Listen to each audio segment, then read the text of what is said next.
vacationing with Aunt Julie in Swanage, Margaret receives a letter from Mr. Wilcox, saying that he is moving to a different house and would be willing to rent the Schlegels his old one. He asks Margaret to come and inspect it. Margaret has a sudden premonition that he means to propose to her, but she dismisses the notion as silly. She makes the trip back to London, and takes a tour of the house with Mr. Wilcox, who, quite suddenly, does propose. Margaret is overcome with a surprising joy. She promises to write to him the next day with an answer, and returns to Swanage to talk things over with Helen.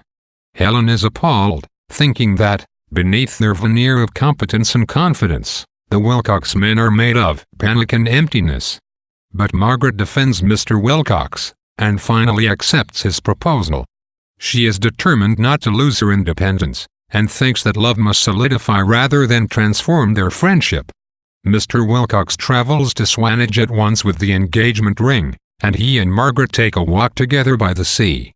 Margaret realizes that Mr. Wilcox is afraid of emotion.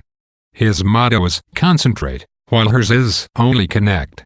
He kisses her suddenly, and she thinks that if she could only teach him to connect his passionate subconscious to his restrained, moralistic exterior self, she could help him, but he is too obdurate to be helped.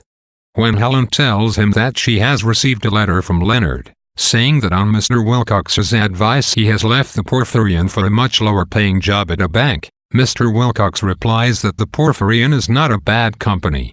Helen is outraged. Not long before, Mr. Wilcox had said that the Porphyrion was doomed to fail. Mr. Wilcox refuses to take responsibility for the matter, arguing that the struggles of the poor are merely part of the battle of life. When Charles receives the note from his father announcing the engagement, he blames Dolly. If she had not introduced Evie to her fiancé, Mr. Wilcox would not have been lonely, and would not have been inclined to propose to Margaret. Charles suspects Margaret of wanting to get her hands on Howard's end, and says that he will only tolerate her as long as she behaves herself.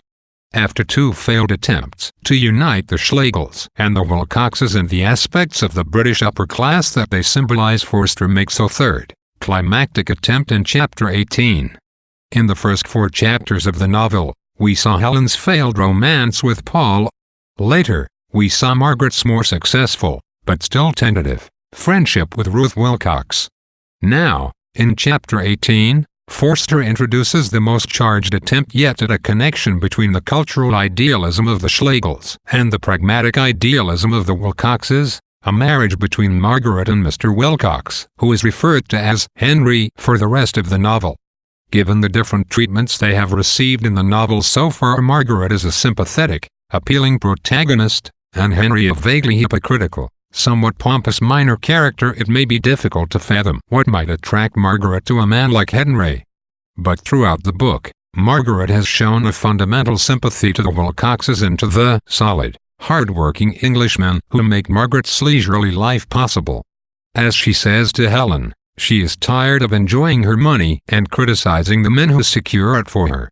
Beginning with her Christmas shopping trip with Mrs. Wilcox, and exacerbated by her dealings with Leonard Bast, Margaret has developed a profound appreciation for money and all that it represents.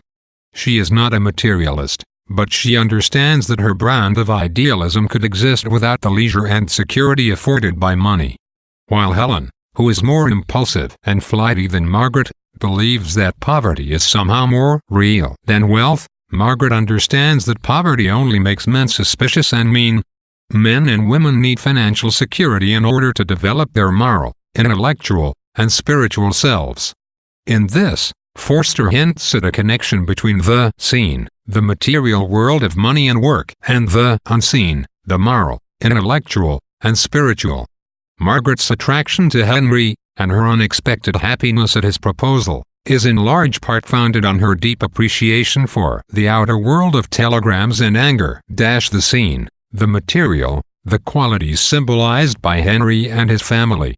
Still, Margaret and Henry remain extremely different people who represent extremely different ideas. Their differences are underscored by the credos each of them espouse in this section. Henry says that his motto is concentrate. He believes in seeing the world steadily, or, as Margaret sees it, in focusing on the particular circumstances around him and disregarding whatever he considers to be irrelevant. Margaret's motto, which is the epigraph quoted at the opening of the novel itself, is "Only connect." She believes in seeing the world whole, in making connections between herself and others, between the seen and the unseen, between the physical and the spiritual. The difference between concentrating and only connecting is the difference between Margaret and Henry. It is the difference between the Schlegels and the Wilcoxes, and the primary conflict in Howard's End.